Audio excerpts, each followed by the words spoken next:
మనిషి ఎప్పుడైతే చనిపోతాడో అప్పుడే నిజంగా ప్రభునందు చనిపోయిన వాడైతే నిత్య సంతోషం అనుభవిస్తాడు.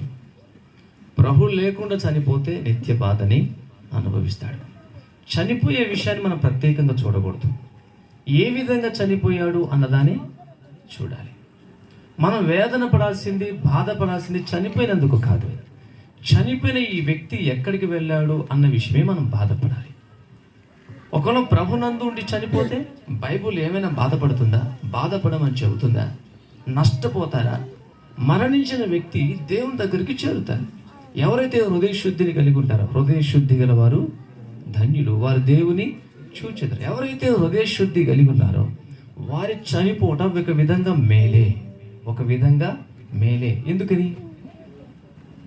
వాళ్ళు ప్రభునందు చనిపోయారు కనుక వారి ఆత్మ దేవుని యొద్దకు వెళ్ళి యుగ యుగాలు, తరతరాలు